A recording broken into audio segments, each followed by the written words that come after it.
Hello, Tarnish, and welcome back to the channel! In 2025, the Souls-like genre is evolving. Not through faster combat, not through grander worlds, but through flexibility as it stands. Studios are introducing smarter difficulty options without sacrificing that unforgiving core. Today, let's take a deep dive into why this sea change is happening and why it matters in the Souls-like genre. If you haven't already, please hit that subscribe button and let's dive right on into it. Historically, Souls-like games prided themselves on unwavering difficulty. Easy was nearly taboo, but that's kind of shifting in the 2025 era. In Kazan, for instance, the studio rebranded a easy mode as beginner and normal as challenge. Why? Because many players said they'd rather rage quit than admit they were playing easy. Tweaking just the name, the devs created a more accessible entry point without diluting the crutch. This is more than skin deep. It's audience awareness. In Wu Chain Fallen Feathers, early imbalance patches didn't just optimize performance, they adjusted difficulty after real player feedback showed the intended combat flow wasn't landing. These are practical solutions born from community interaction, not theories. Developers are graduating from stone wall difficulty to dynamic, empathetic design.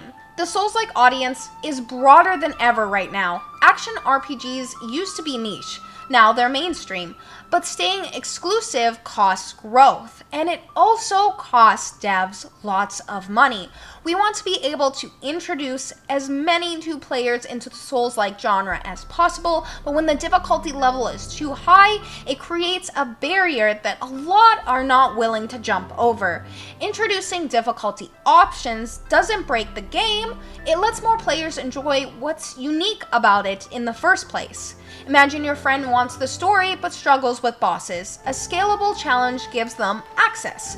A flexible gating lets players appreciate design, builds, and lore, and that means more fans in the long run. Some notes from dev forums show 30% lower death rates for beginner players, 20% higher build completion rate in co-op, and better player retention across the first 10 hours of the game. These stats alone justify designing modes that ease players in rather than stand at the edge and say, well, if you can't keep up, well then, tough luck, get good.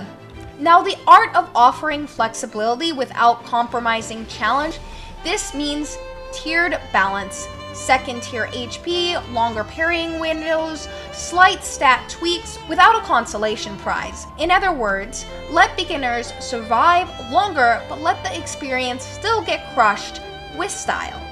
In Night Rain, rumor has it that upcoming content like Deep of Night will feature depth tiers, not just easy, hard, but multiple layers. Each tier ups enemy aggression, AI, and complexity. A veteran can scale up, but a newcomer can learn rung by run without losing that intense Souls-like feel. So here's where it gets philosophical. People don't hate hard games. They hate injustices, glitches, unclear feedback, or mixed messages about the real way to play. Difficulty options correct expectations without dishonoring integrity. A flexible system can be secure, like a safety net, marking the line between learning and rage quitting. It's about balance psychology. Players respect earned wins. They don't want an easy mode, they want an understandable mode once they hit limits. That's the distinction designers are waking up to. An industry-wide shift is underway. From indies to AAA games, the old get good or GTFO stands are giving way to options that meet people where they're at. Especially after Elden Ring's stratospheric success. Developers want Souls-like to thrive, not just survive. Games like AI Limit are rumored to be adding optional relief mechanics, not as cop-outs, but as toggled features. If something like that becomes the norm, Souls-likes could shed their reputation for exclusivity and become one of the most welcome, difficult genres in gaming. So if you're worried Souls-likes are softening, don't. What's changing is the frame, not the content. Difficulty isn't going away, it's being made more precise. more inclusive, more elegant, beginners can find their confidence, veterans can still feel the bite, and that's what makes 2025 feel like a golden era for the genre. After years of honor-based exclusion, this evolution at the hands of devs and players alike. If you're excited about this shift, hit the like button, subscribe, and ring that bell so you get notified of new videos coming out every week. And let's talk in the comments. Which Souls-like do you think handled difficulty the best in 2025? And if you haven't already, please head on over to my Twitch at limerivt so you can watch me play Souls-like games on the daily. Until next time, Tarnished, goodbye, bye bye bye bye bye.